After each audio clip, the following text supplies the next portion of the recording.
Fala, minha gente, tudo bem com vocês? Espero que estejam maravilhosamente top das galáxias, prontos para mais uma leitura da palavra do Senhor. Hoje estamos prestes a ler o capítulo 16 e 17 de Josué, exatamente. Logo em seguida estaremos lendo o capítulo 148 de Salmos. Leremos em sequência o capítulo 8 de Jeremias e o capítulo 22 de Mateus. Já pertinho de terminarmos a leitura do livro de Salmos, né? Uma caminhada e tanto aí. São 150 salmos. É muito top das galáxias. Ótimo demais. Antes de iniciarmos, vamos fechar os nossos olhos, conversar com o nosso Deus. Pai eterno, muito obrigada, Pai Santo, pela graça de vivermos mais esse dia, de estarmos aqui diante da Tua presença, mais uma vez, para louvarmos, engrandecer ao Senhor e prestarmos o nosso momento de adoração a Ti, Te buscando, aprendendo da Tua palavra.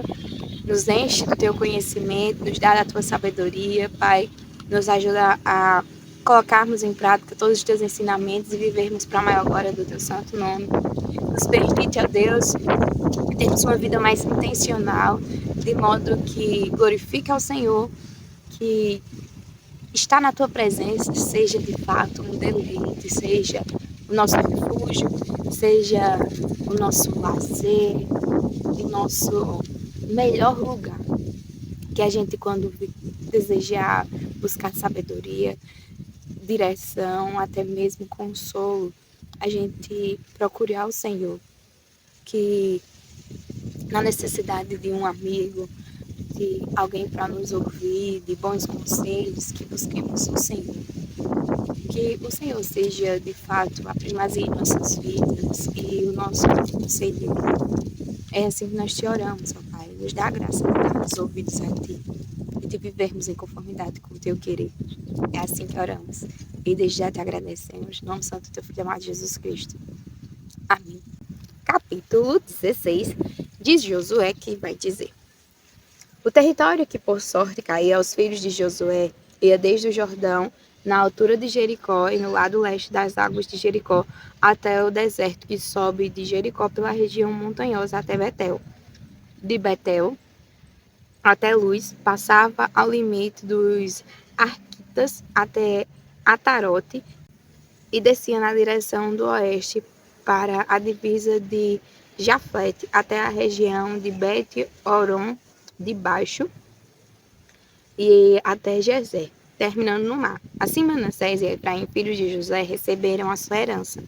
O limite da herança dos filhos de Efraim, segundo as suas famílias, era no leste, Atarote Adá, até Bet-Horon de cima, e vai o limite para o mar com Micmetate, ao norte, de onde volta para o leste até Tanat-Siló e passa por ela a leste de Janoa. Desce desde Janoa a Atarote e a Naarate, toca em Jericó, terminando no Jordão. De Tapua, o limite vai para o oeste ao ribeiro de Caná, terminando no mar. Esta é a herança da tribo dos filhos de Efraim, segundo as suas famílias. Mas as cidades que foram separadas para os filhos de Efraim, que estavam no meio da herança dos filhos de Manassés. Todas aquelas cidades com as suas aldeias. Não expulsaram os cananeus que viviam em Gezer. Assim, eles moram no meio dos efraimitas até o dia de hoje, mas estão sujeitos a trabalhos forçados. Capítulo 17. Também caiu a sorte à tribo de Manassés, que era o primogênito de Josué. Maqui, o primogênito de Manassés, pai de Gileade, porque era homem de guerra. Recebeu Gileade e Bazã. Os outros filhos de Manassés também receberam a sua parte, segundo as suas famílias, a saber, os filhos de Abiezer, os filhos de Elete, os filhos de Azriel, os filhos de Siquém, os filhos de Éfer, os filhos de Semida. Estes são os filhos de Manassés, filhos de José, segundo as suas famílias. Porém, Zelofeade, filho de Éfer, filho de Gileade, filho de Maqui, filho de Manassés, não teve filhos, mas só filhas que se chamavam Maca, Noa, Ogla, Milca e Tirza. Estas chegaram diante de Eleazar, o sacerdote, e diante de Josué, filho de Nun, e diante dos chefes, dizendo: O Senhor ordenou a Moisés que nos fosse dada uma herança no meio dos nossos parentes. Assim, segundo a ordem do Senhor, Josué lhes deu herança no meio dos parentes de seu pai. Couberam a Manassés 10 quiões, além da terra de Gileade e Bazã, que está do outro lado do Jordão, porque tanto as filhas de Manassés como os filhos dele receberam herança. Os outros filhos de Manassés receberam a terra de Gileade. O limite de Manassés foi desde Azé até Micmetate, que está a leste de Siquém. E este limite vai na direção do sul até os moradores de Entapua. A terra de Tapua pertencia a Manassés, mas Tapua, ainda que situada no limite de Manassés, era dos filhos de Efraim. Então, o limite desce ao ribeiro de Caná. As cidades entre as de Manassés, ao sul do ribeiro, pertenciam a Efraim. Então, o limite de Manassés vai ao norte do ribeiro, terminando no mar. Efraim ao sul, Manassés ao norte, e o mar é o seu limite. Pelo norte, tocam em Azé e pelo leste em Issacar. Porque nos territórios de Issacar e Azé, Manassés tinha Bet-Sean e as suas vilas, Leão e as suas vilas, os habitantes de Dor e as suas vilas, os habitantes de Endor e as suas vilas, os habitantes de Tanak e as suas vilas, e os habitantes de Megido e as suas vilas. A região das três colinas, os filhos de Manassés não puderam expulsar os moradores daquelas cidades porque os cananeus persistiam em morar nessa terra. Quando os filhos de Israel se tornaram fortes, sujeitaram os cananeus a trabalhos forçados, porém não os expulsaram totalmente. Então o povo dos filhos de José disse a Josué: Por que você nos deu por herança apenas uma sorte e uma porção, sendo nós um povo numeroso, visto que o Senhor até aqui nos tem abençoado? Josué respondeu: Se vocês são um povo numeroso, subam a floresta e abram ali uma clareira na terra dos Ferezeus e dos Refaíns, visto que a região montanhosa de Efraim é estreita demais para vocês. Então os filhos de José disseram: A região montanhosa não nos basta.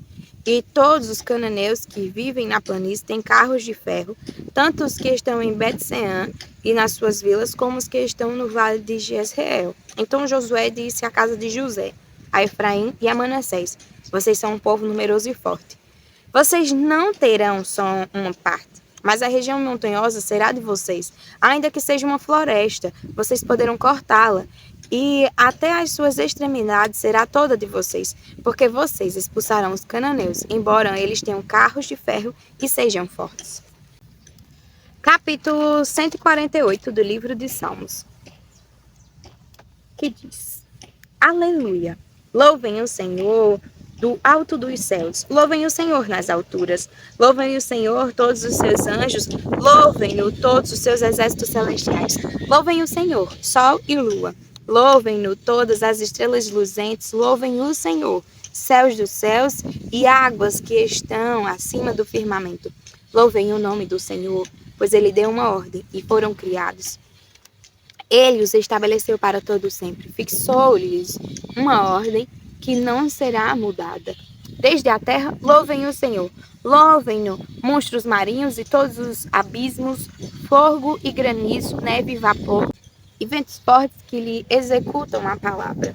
Montes e todas as colinas, árvores frutíferas e todos os cedros, feras e todo o gado, animais que rastejam em aves, reis da terra e todos os povos, príncipes e todos os reis da justiça, rapazes e moças, velhos e crianças, louvem o nome do Senhor. Porque só o seu nome é excelso. A sua majestade está acima da terra e do céu. Ele exalta o poder do seu povo, o louvor de todos os seus santos, dos filhos de Israel, povo que lhe é chegado. Aleluia. Capítulo 8 do livro de Jeremias. Naquele tempo, diz o Senhor, serão tirados das sepulturas os ossos dos reis e das autoridades de Judá, os ossos dos sacerdotes e dos profetas e os ossos dos moradores de Jerusalém. Os ossos serão espalhados ao sol e à lua, e a todo o exército do céu, a quem tinham amado, a quem serviram e seguiram, a quem procuraram e diante de quem se prostraram.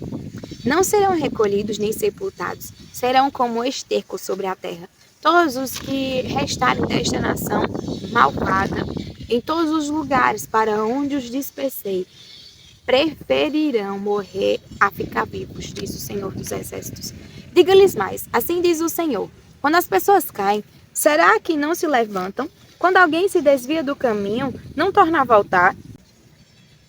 Por que então este povo de Jerusalém se afasta em contínua rebeldia, persiste no engano e não quer voltar? Eu escutei, eu vi, mas eles não falam o que é reto. Ninguém se arrepende da sua maldade, ninguém pergunta o que foi que eu fiz de errado. Cada um se afasta e segue o seu caminho, como um cavalo que arremete com ímpeto na batalha. Até a cegonha no céu conhece as suas estações, e a rolinha, a andorinha e o grou observam o tempo da sua migração. Mas o meu povo não conhece o juízo do Senhor. Como vocês podem dizer, somos sábios e a lei do Senhor está conosco. Na verdade, a falsa pena dos escribas a transformou em mentira. Os sábios serão envergonhados, aterrorizados e presos. Eis que rejeitaram a palavra do Senhor. Que sabedoria é essa que eles têm? Portanto, darei as mulheres deles a outros homens, e os seus campos a novos possuidores, porque desde o menor deles até o maior, cada um está entregue à ganância. E tanto o profeta como o sacerdote usam de falsidade. Curam superficialmente a ferida do meu povo, dizendo paz, paz, quando não há paz. Será que eles ficam envergonhados por cometerem abominação? Não, eles não ficam com vergonha. Eles nem sabem o que é envergonhar-se, portanto, cairão com os que caem. Quando eu os castigar, tropeçarão, diz o Senhor. Eu os consumirei de todo, diz o Senhor. Não haverá uvas na videira, nem figos na figueira, e as folhas já estão murchas, e já designei os que passarão sobre eles. Por que nós estamos sentados aqui? Reúnam-se. Entremos nas cidades fortificadas e pereçamos ali, pois o Senhor, nosso Deus, já decretou a nossa morte e nos deu de beber água envenenada, porque pecamos contra o Senhor. Espera-se a paz e não há nada de bom. Espera-se o tempo da cura e eis o terror. Desde Dan se ouve o resfolegar dos cavalos do inimigo.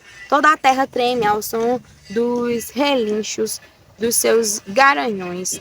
Os inimigos vêm e devoram a terra e a sua abundância, a cidade e as que habitam nela.